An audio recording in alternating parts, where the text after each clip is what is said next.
A paz do Senhor Jesus, estamos iniciando mais um Instantes Finais, a sua aula de escatologia e de profecia bíblica no seu lar. E eu quero mais uma vez agradecer por sua audiência, você aqui do Recife, você da região metropolitana, talvez você seja da Zona da Mata, Norte e Sul, do Agreste, do Sertão, do estado de Pernambuco, que acompanha a nossa programação pelos canais de televisão, ou também você que é de outros estados, outros países, quem sabe até outros continentes, e acompanha a nossa programação pela internet. Que Deus te abençoe, que as bênçãos de Deus continuem sendo derramadas sobre a sua vida, sobre toda a sua família. Seja muito bem-vindo aos Instantes Finais. E eu quero agradecer mais uma vez a você que tem não só assistido ao nosso programa, mas você que é um intercessor desse programa, você que tem orado por nós. Eu não digo só a equipe dos Instantes Finais, mas por toda a equipe da Rede Brasil, Obrigado por suas orações e obrigado também às mensagens, que temos recebido diariamente, tanto mensagens de elogios, que servem de incentivo, de motivação, mas eu agradeço também sua crítica. Eu agradeço a sua sugestão, a sua opinião. Saiba que a sua opinião é muito importante para nós. Caso você queira enviar uma pergunta, uma mensagem, anote aí o número do WhatsApp, que é o 994661010. Se você é um telespectador assíduo do nosso programa, se você é aluno dessa aula de profecia, de escatologia, você sabe que nós estamos estudando sobre a atualidade da mensagem dos profetas menores. Olha, que tema maravilhoso, que tema extraordinário, Temos muito que aprender com a mensagem desses profetas. E no programa anterior nós demos início ao estudo das profecias do profeta Joel, que é o segundo livro denominado de Profetas Menores, Nós estudamos ontem sobre o dia do Senhor, o grande e terrível dia do Senhor, fazendo uma aplicação para os nossos dias, Para essa geração contemporânea. E você sabe disso, Nós não estamos necessariamente estudando versículo por versículo. Nós estamos estudando temas que são extraídos, porque, claro, nosso objetivo não é falar sobre a atualidade da mensagem. Então, é claro que, sendo honesto, nem tudo aplica-se para nós. Claro, houve profecias que foram específicas, foram para aquela geração, foram para os seus dias. Por essa razão, não estamos estudando os livros dos profetas menores, versículo por versículo. Estamos extraindo alguns temas, alguns textos específicos, estudando, interpretando dentro do seu contexto histórico, geográfico, cultural, procurando decifrar o significado desta profecia para aquela geração e, claro, trazendo uma aplicação para os nossos dias, deixando bem claro que a Bíblia é um livro atual, a Bíblia é um livro moderno, ela é um livro contemporâneo. A Bíblia é um livro que não envelhece. Esta é a verdade. O tempo não afeta a Bíblia. Esta palavra que serviu para as gerações passadas, não é assim? Essa palavra que serviu para os hebreus, os israelitas, os judeus, há milênios atrás, elas também podem ser aplicadas para os nossos dias. Claro, interpretando corretamente e também fazendo a aplicação corretamente. Hoje nós estudaremos sobre o seguinte tema, o chamado ao arrependimento, e eu quero deixar bem claro que esse tema é muito comum em todos os livros proféticos. Posso dizer que todos os profetas foram levantados por Deus também com esse objetivo de chamar o povo ao arrependimento. Você sabe disso, que os profetas foram levantados, foram chamados por Deus principalmente em períodos de idolatria, apostasia, abandono da fé, em períodos de frieza espiritual, em momentos de injustiças sociais, violência, enfim.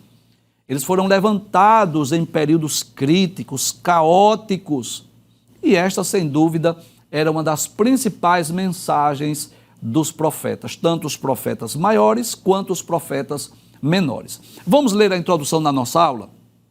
Nós dizemos assim, que o chamado ao arrependimento é um tema presente em praticamente todos os livros proféticos, pois esta era uma das principais atividades dos profetas. Assim, com o profeta Joel não foi diferente. Ele foi chamado por Deus para profetizar ao povo de Judá, a fim de que esse se convertesse ao Senhor. De que forma? Com jejuns, choro e um verdadeiro quebrantamento. Dessa forma, Deus poderia reverter a situação de Judá, restaurando-o e trazendo um período de paz e prosperidade para a nação. Olha que coisa maravilhosa. Você já sabe disso, que o período que Joel profetizou foi um período muito difícil. Ele profetizou depois de um período de invasão de pragas de gafanhotos. 4 tipos de gafanhotos diferentes, nós falamos sobre isso no programa anterior. Isso está no capítulo 1, versículo 4. Ele fala aqui sobre o gafanhoto cortador, migrador, devorador e destruidor. Então, se uma praga de gafanhoto já deixa rastros de destruição, eles acabam com a lavoura. Se você quiser, você pode entrar no YouTube depois do programa, claro, não agora, né? E você vê aí os vídeos sobre as destruições das pragas de gafanhoto. É algo terrível. Imagina 4 pragas de gafanhotos diferentes. O que um deixava, o outro ia comendo, enfim. Fome, miséria, escassez, seca. E Deus levanta Joel para falar sobre o grande e terrível dia do Senhor, que foi o tema do programa anterior, mas também diz assim, olha, eu quero chamar vocês para vocês se arrependerem. Vocês se voltarem para Deus, pode ser que haja esperança para vocês. Como que diz assim, ainda tem uma saída, ainda tem uma solução, mas depende também da atitude de vocês. É sobre esse chamado ao arrependimento do livro do profeta Joel que nós vamos estudar hoje. Abra a sua Bíblia e vamos ler também o que diz a palavra de Deus. Vamos começar capítulo 1, versículos 13 e 14. Diz assim, sacerdotes, vistam roupa feita de pano de saco e pranteiem. Bem, 2 coisas eu quero chamar a atenção. Primeiro, é que o convite começa pela liderança espiritual, pela liderança religiosa. Deus está chamando os sacerdotes, através do profeta Joel, Deus está chamando os sacerdotes. E por quê?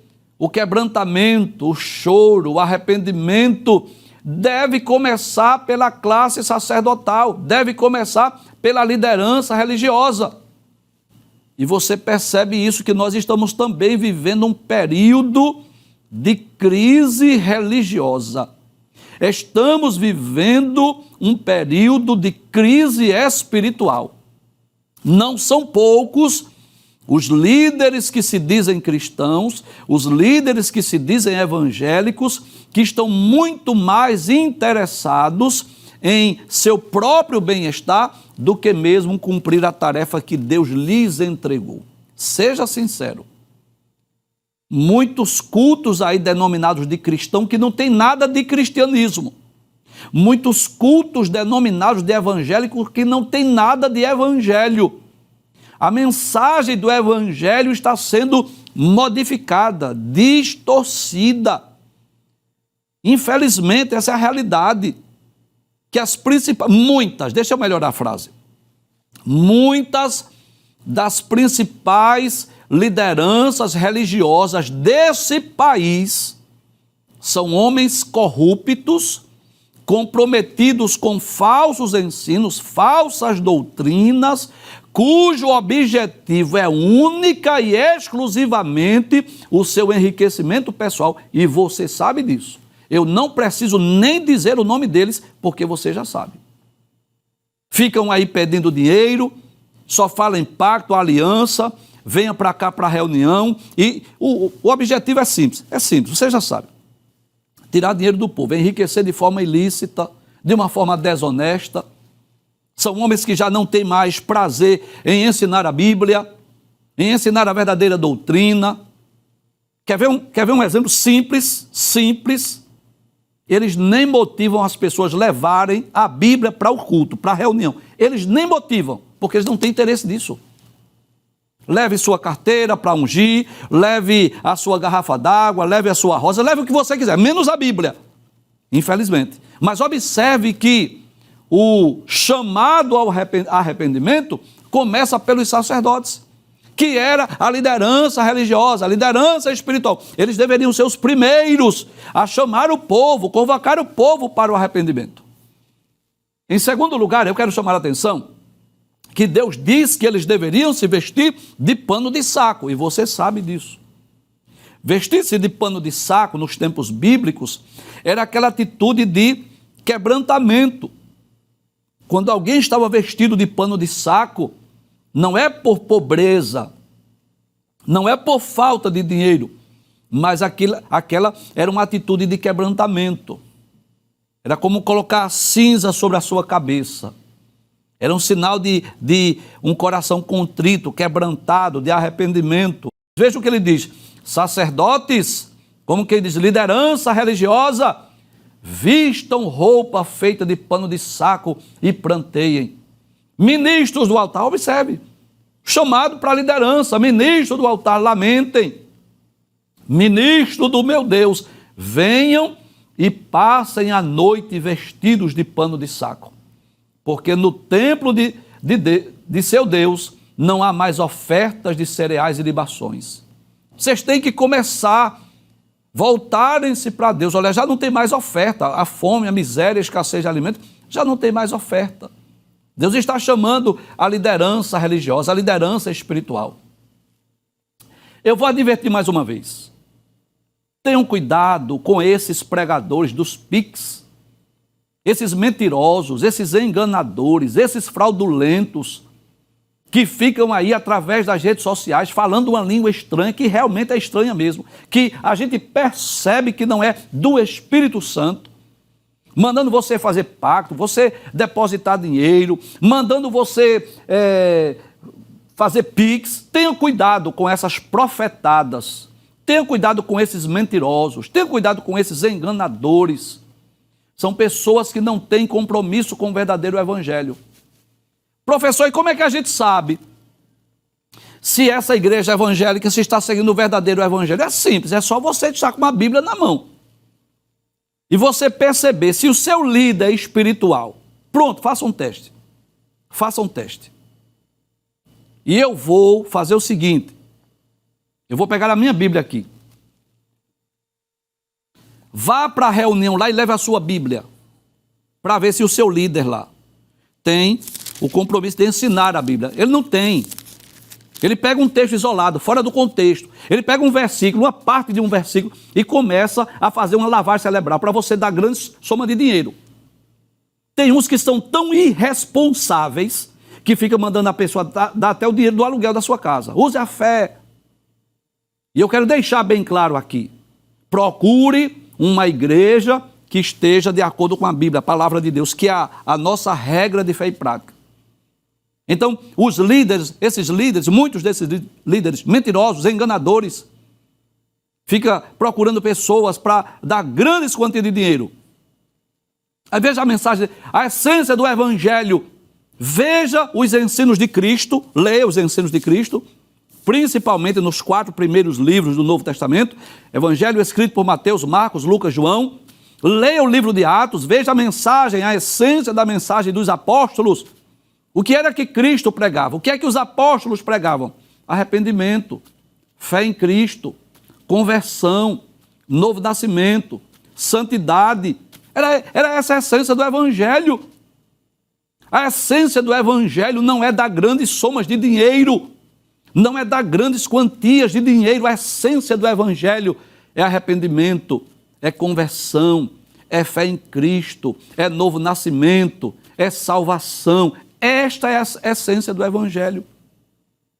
E por isso Deus se utiliza de Joel para chamar primeiro a liderança religiosa. Como que diz assim? Vocês devem ser os primeiros a dar o exemplo.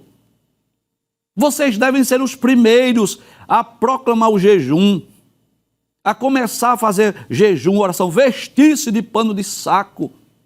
Mas, infelizmente, muitos deles são corruptos, são pessoas gananciosas, são pessoas avarentas, que estão querendo enriquecer às custas da falta de conhecimento bíblico do povo.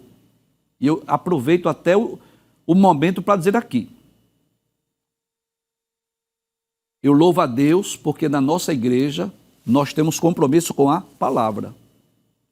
Nós temos cultos de doutrina. Em todo culto na nossa igreja, a Bíblia é ensinada. Vai para o culto de oração, tem um momento lá da leitura e explanação da palavra. Vai para o culto de doutrina, é 1 hora de ensino. Vai para a escola dominical, é 1 hora de ensino. É assim, na nossa igreja é assim. E procuramos pregar, ensinar e viver esta palavra. A essência do Evangelho. Claro que temos também o nosso momento do ofertório, quero deixar bem claro isso, em dado momento do culto, porque as ofertas e os dízimos fazem parte do culto cristão, é passar das salvas, mas você dá o que quiser, você dá quanto quiser, ninguém nem sabe quanto você ganha. Porque você não precisa declarar quanto você ganha, nem quanto é o seu dízimo ou a sua oferta. Vai passar a salva e num ato de fé e obediência você coloca na salva aquilo que você acha conveniente, né? Por exemplo, você é um dizimista, coloque os 10%.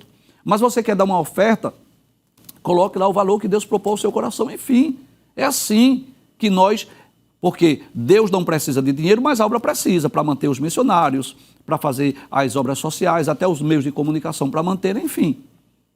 Então, também não estou condenando aqui a prática do recolhimento de dízimos de oferta, mas você não vai ver membros da nossa igreja fazendo live aí, pedindo para ninguém fazer pix e dando profecia mentirosa, não.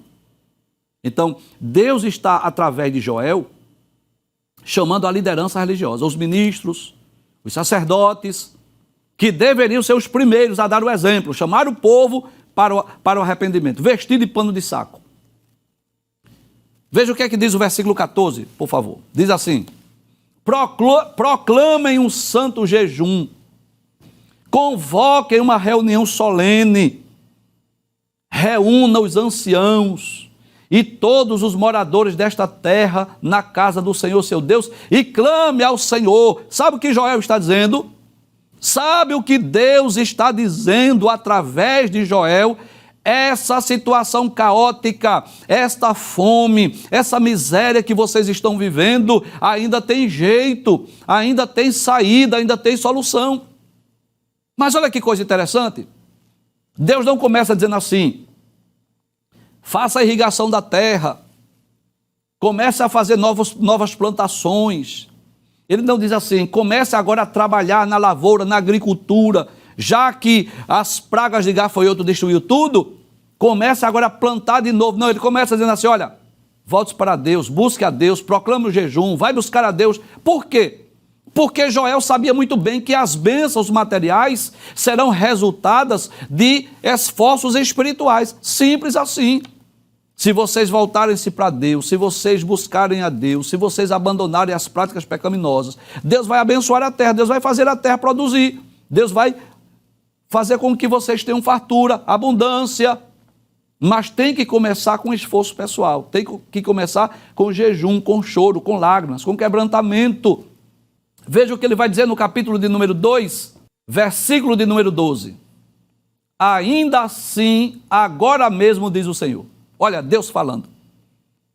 Convertam-se a mim de todo o coração, com jejuns, choro e com pranto. Sabe o que é converter? Converter é dar meia volta a volver. Conversão significa isso, alguém que está caminhando numa direção e de repente ele muda e começa a caminhar numa direção contrária. É isso que Deus estava exigindo. Agora, sabe o que me chama a atenção? É que essa mensagem estava sendo dita para quem? Para o povo de Judá, para aqueles que conheciam a palavra de Deus, aqueles que conheciam as Sagradas Escrituras. Deus não estava falando aí para estrangeiros, povos de outras nações, para os gentios, não. Ele estava falando para o seu povo, para aqueles que receberam a lei de Deus. E essa é a verdade. Ninguém espere reforma religiosa ou espiritual começando pelos ímpios, começando pelos incrédulos, começando pelos pecadores. Não. As reformas religiosas, as reformas espirituais, elas começam pelos crentes, pelos salvos, pela igreja.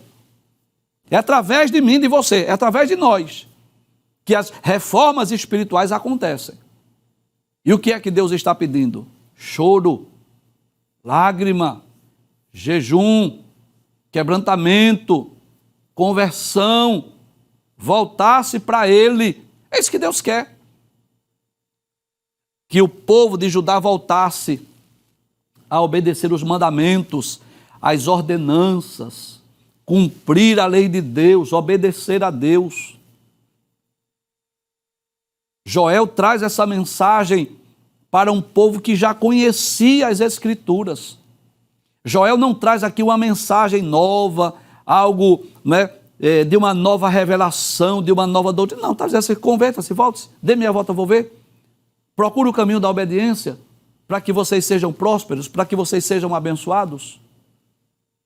No versículo 13 ele diz assim, rasguem o coração e não as suas roupas. Por que isso, professor? O que é que significa? Porque muitas vezes nos tempos bíblicos, quando alguém estava triste ou arrependido, ou passando por uma situação caótica, constrangedora, ele rasgava as vestes externas, né? Rasgavam as roupas diante das tragédias, diante das adversidades. Mas Deus estava dizendo ao povo, olha, eu não quero que vocês rasguem as vestes, eu quero que vocês rasguem o coração. Professor, o que é rasgar o coração? Quebrantamento, contrição, tristeza profunda, arrependimento. É isso que Deus estava cobrando, exigindo do povo de Judá através do profeta Joel. Convertam-se ao Senhor, volte para o Senhor, volte para o Deus. E por quê? Olha, por que voltar-se para Deus? Tem 4 termos aí que eu quero dar um destaque especial. Joel vai dizer aí, vai falar sobre 4 atributos divinos, 4 características de Deus.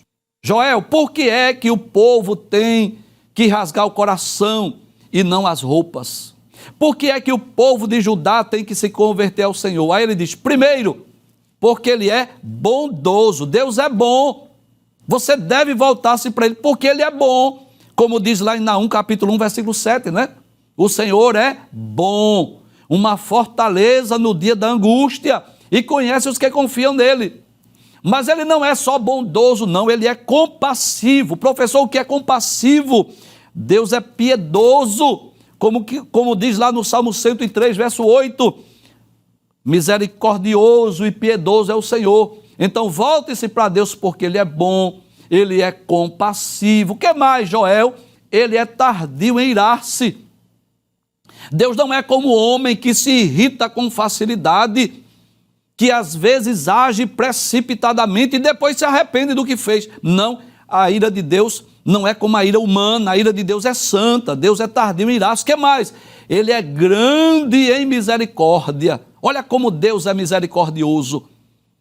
E o que mais? Ele diz, e muda de ideia quanto ao mal que ele havia anunciado. Sabe o que é que Deus está dizendo através de Joel? Olha, vocês têm que se converter, voltar a Deus, porque ele é piedoso, ele é bom, ele é tardio em irar-se. E tem uma coisa, se Deus disse que ia fazer o mal, e se você se arrepender, Deus volta atrás. Deus deixa de destruir vocês. Não foi isso que aconteceu com os ninivitas? Um dos profetas que nós vamos estudar nessa temporada é o profeta Jonas. E olha que coisa interessante. A mensagem de Jonas era uma mensagem de juízo. Jonas não entrou lá em Nínive e disse assim, olha, se converta, volte para Deus, faça um jejum. Não, Jonas chegou lá e disse assim, dentro de 40 dias e Nínive será subvertida. Deus já havia decretado a sentença. Mas o rei ouviu a palavra de Jonas, creu na mensagem de Jonas, proclamou o jejum, se arrependeram, vestiram-se de pano de saco, e o que aconteceu? Deus poupou a geração. Deus disse que ia destruir, mas poupou aquela geração. Embora que tenham destruído séculos depois, nos dias de Naum, porque eles voltaram às mesmas práticas. Mas o que é que Deus está dizendo através de Joel? Olha, se vocês se arrependerem, se vocês se converterem, se vocês se voltarem para Deus, se vocês, em vez de rasgar as roupas, rasgarem os corações, Deus vai mudar a situação de vocês. Ele é bondoso, ele é piedoso, ele é longânimo, ele é misericordioso, ele é tardio em irar-se. E tem mais uma coisa. Deus vai voltar atrás na sentença. Deus disse que ia destruir vocês, ele não vai destruir. Agora depende de quê? De ações humanas. Arrependimento não é a ação divina, é a ação humana. Conversão não é ação divina, é ação humana. Somos nós que temos que chorar, nos arrepender, voltar-se para Deus. Olha que coisa maravilhosa. Glória a Deus. Veja o que Deus diz através de Joel. Quem sabe se ele não se voltará e mudará de ideia.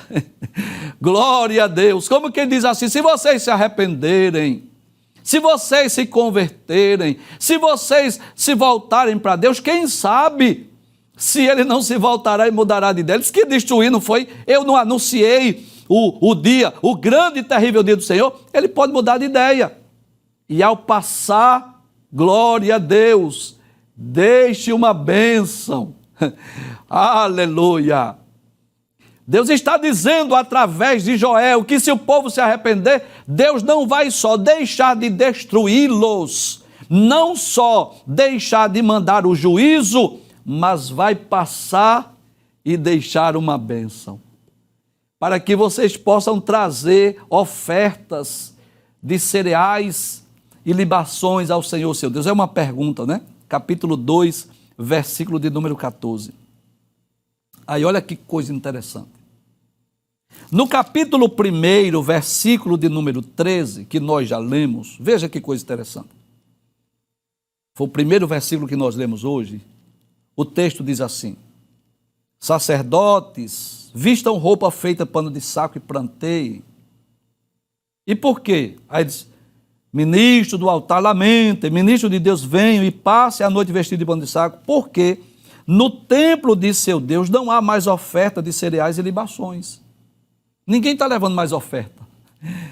E por que não está levando, professor? Por causa da escassez de alimento, por causa da fome, por causa da miséria, por causa da seca, por causa das pragas de gafanhoto. Mas Deus diz através de Joel, volta o texto mais uma vez, capítulo de número 2, versículo 14, olha, quem sabe se ele não se voltará e mudará de ideia, e ao passar, deixe uma bênção, glória a Deus, para que vocês possam trazer ofertas de cereais e libação ao Senhor seu Deus. Como que ele diz assim? Deus vai abençoar a vossa lavoura, Deus vai abençoar a vossa agricultura, Deus abençoará a vossa terra, e aí vocês poderão levar dos frutos da terra para as suas ofertas, para oferecerem ao Senhor. É isso que ele está dizendo. E são ações humanas que movem as ações divinas. Que coisa interessante. Eu vou repetir essa frase. As ações humanas que movem ações divinas. Isso está presente nas páginas da Bíblia. Porque quando o homem peca, uma ação humana. Quando o homem se afasta, ação humana. Quando o homem transgride as leis de Deus, ação humana. Quando o homem se rebela, dar as costas para Deus, ação humana, vai resultar em ações divinas. De que forma? Juízo, castigo. Mas quando essas pessoas choram, se convertem, se voltam para Deus, resulta em ações divinas. De que forma? Restauração, bênção, prosperidade. Isso é um princípio bíblico. E Joel está dizendo assim, quem sabe, né? Se Deus não vai voltar atrás. Glória a Deus. Quem sabe se Deus não vai poupar vocês. Quem sabe se Deus não vai passar e deixar uma bênção. E aí vocês terão os cereais para você levar para o templo. Glória a Deus. Tem muita gente que está esperando a bênção de Deus, mas não quer passar pelo caminho do jejum, do arrependimento, do quebrantamento, do choro. Não é assim? Então Deus quer passar e dar uma bênção, mas Ele está exigindo algo antes. Passa o texto, por gentileza. Toquem a trombeta em Sião. Mais uma vez, Deus se utiliza de Joel para dizer, toquem a trombeta. Para quê? Proclamar um santo jejum. Convoquem uma reunião solene. Olha, você sabe disso, que a trombeta havia sido dita através do mesmo profeta, Joel, no capítulo 2, versículo 1. Quando diz assim, toquem a trombeta em Sião e deem o alarme no seu santo monte, que todos os moradores da terra tremam, porque o dia do Senhor está chegando e está próximo. Esse toque da trombeta aqui, ou da corneta do capítulo 2, versículo 1, era aquele toque de juízo, de castigo. Olha, toca aí, está vendo o juízo aí, está vendo um castigo. Mas agora, do capítulo 2, versículo 15, esse toque de trombeta é diferente. Eu já expliquei isso aqui no programa anterior, mas eu quero explicar mais uma vez. Quem é militar sabe o que eu estou dizendo. Então, tem o corneteiro, tem um toque da corneta, e pelo toque da corneta, o soldado sabe o significado. Se aquele toque significa a alvorada, se é a hora do rancho, se ele está desfilando, se ele está num desfile, numa marcha, não precisa dizer direita vou ver, esquerda vou ver. Com o toque da corneta, o batalhão sabe a hora que é para marchar, a hora que vai dar meia volta vou ver, a hora que é esquerda vou ver, direita vou ver, pelo toque. E na terra de Israel, nos tempos bíblicos, era pelo toque da corneta que os moradores de Judá, de Israel, eles sabiam o significado. Se aquele toque da corneta era uma guerra, se era uma reunião solene, se era uma festividade, então ele já sabia como ir. Pelo toque ele já sabia, eita, é uma guerra, está vindo o exército aí, pega as armas, esconde a mulher e as crianças, vamos para a guerra. Mas se era um toque para ler a lei de Deus, para uma reunião solene, uma festa, comemorar uma festa, eles já sabiam como proceder. Então, há o toque da trombeta do capítulo 2, versículo 1, que era anunciar um castigo, um juízo, uma invasão estrangeira. Mas esse toque é diferente. Capítulo 2, versículo 15. Como é que diz? Toquem a trombeta em Sião. E para que esse toque? Proclamem um santo jejum. Convoquem uma reunião solene. Professor, o senhor pode falar um pouco sobre o jejum? Posso. Nós chamamos de jejum um reforço à oração. O jejum é um período de abstinência, onde a pessoa se abstém de alimento ou água com propósitos específicos. Propósitos específicos. Então existe o jejum total, onde a pessoa por um tempo se abstém de água e de alimento.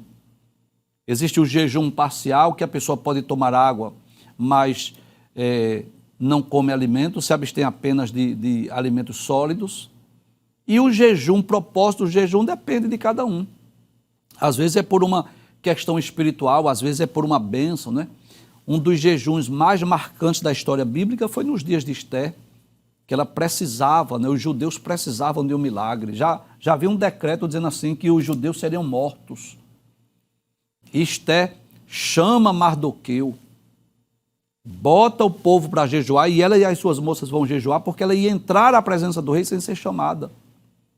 E Deus moveu o coração do rei, mudou a história de Judá através da prática do jejum. Mas há muitos exemplos de jejum na Bíblia. Neemias jejuou antes de pedir ao rei para ir para Jerusalém. O próprio Jesus jejuou. E eu vou dizer algo aqui, com vergonha eu vou dizer isso, mas eu vou dizer, tá? Eu estou constrangido de dizer isso, mas eu vou dizer que tem uns hereges aí, através das redes sociais, fazendo jejum de necessidade fisiológica. Desculpe eu dizer isso. Me desculpe eu dizer isso. Mas isso é tão claro. Tem pessoas aí dizendo que fez um jejum de xixi, para passar 24 horas sem fazer xixi. Isso é heresia. Isso é uma heresia. Isso não tem base bíblica. Quer fazer, faça, por sua conta. Mas não ensine ninguém a fazer isso, não. E pelo amor de Deus, não faça isso, não. Se você quiser jejuar, se você quiser se abster de água, de alimento, isso é bíblico. Está na Bíblia. Agora faça com sabedoria, com cautela, para não prejudicar a sua saúde. Não vá fazer um jejum prolongado para depois você estar caindo na rua de fome, ou para você estar com problemas renais. Faça com prudência. É por essa razão que a Bíblia não determina quanto tempo você deve jejuar. Já percebeu isso? A Bíblia não diz assim, você tem que jejuar de tal dia, tal hora, de tal dia, tal dia. Não, a Bíblia não diz, porque isso depende da sua condição física. Um trabalhador, por exemplo, trabalha lá na construção civil, não pode passar muito tempo sem se alimentar, não, senão ele cai de fome lá. Uma pessoa que tem problema renal não pode fazer jejum prolongado porque ele precisa de água, Dá para entender isso? Mas não se faz jejum de necessidade fisiológica, não. Isso é heresia. Então, faça jejum com propósitos específicos, mas de acordo com o modelo estabelecido na palavra de Deus. Toquem a trombeta em Sião, proclamem um santo jejum, convoquem uma reunião solene. Para quê? Reúnam o povo, santifiquem a congregação, congreguem os anciãos, reúnam as crianças. Olha que coisa interessante, é para reunir todo mundo. Observe aí, reúnam o povo, todo mundo, santifiquem a congregação, congreguem os anciãos, até os idosos, reúnam as crianças, até bebê recém-nascido. Olha que coisa tremenda. Que o noivo saia do seu quarto e a noiva dos seus aposentos. A situação era tão caótica, era tão urgente, era tão emergencial, que o profeta estava dizendo assim: até quem tiver em lua de mel, venha para jejuar e buscar a Deus. E é claro que eu preciso entender isso, né? Que Deus valoriza, Deus honra o casamento, mas o sentido desse texto é: a necessidade de conversão, de choro, de lágrimas, de jejum é tão grande que até quem estiver em lua de mel estão sendo convocados a vir a esse santo jejum. Você entende o que eu estou dizendo, né? Vamos concluir. O último texto que nós vamos estudar hoje, capítulo 2 e o versículo 17.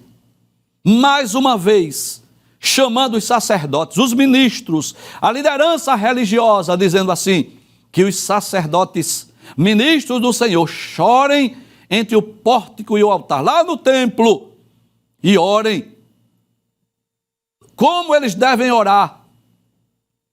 Poupa o teu povo, ó Senhor. Olha que coisa interessante. Deus está ensinando até eles orarem. Como é que você deve orar? Ore assim: poupa o teu povo, ó Senhor, e não faças da tua herança um objeto de deboche e de zombaria entre as nações. Poupa o teu povo, Senhor. Poupa o povo de Judá.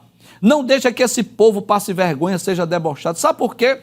Porque hão de dizer entre os povos: onde está o Deus deles?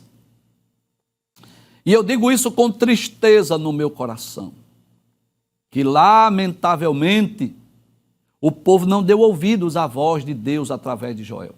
Não deu, infelizmente. Não há aqui o registro de um grande avivamento, de um grande despertamento. E o que aconteceu? Entre os anos 606 e 586 a.C., o povo vivenciou a invasão estrangeira. Nabucodonosor invadiu Jerusalém, levou os judeus lá para a Babilônia, onde eles estiveram lá 70 anos. As terras de Judá foram destruídas, o templo foi destruído, foi incendiado. Milhares de judeus foram mortos, outros foram levados escravos, cativos, foram para uma terra distante. E por que foram? Porque não seguiram o conselho de Deus, não seguiram o convite, não atentaram para o conselho de Deus. E não é isso que acontece? É isso que acontece. Quantas pessoas que sofrem o juízo divino pelo fato de não aproveitarem as oportunidades que Deus dá. Deus denuncia o pecado, Deus chama ao arrependimento, Deus promete abençoar, mas depende de ações humanas. E eu posso dizer, como disse Joel, posso dizer a essa geração, posso dizer àqueles que me ouvem, que me assistem nessa noite, que o que Deus está querendo de nós é choro, é jejum, é lágrima, é quebrantamento, é arrependimento, é conversão. Nação brasileira, é isso que Deus quer de nós. Choro, lágrima, quebrantamento, conversão, voltar-se para Deus, para que Ele passe e deixe uma bênção, para que Ele volte atrás no juízo que Ele disse que iria enviar sobre essa nação, para que Ele possa nos abençoar. Mas detalhes, esta reunião solene, este avivamento, este quebrantamento, este jejum, deve começar pela liderança religiosa e pela liderança espiritual. Que coisa interessante. O texto começa no capítulo 1, versículo 13, chamando os sacerdotes, chamando os ministros do altar. E no capítulo 2, o versículo 17, ele diz que os sacerdotes e ministros do altar chorem e orem assim: Senhor, poupa o teu povo. Com certeza, essa mensagem de Joel, embora proferida há 2.800 anos atrás aproximadamente, ela aplica-se a nossos dias, a nossa nação e com exclusividade à liderança religiosa e espiritual desse país. Nós vamos a um breve intervalo e voltamos dentro de instantes. Até já.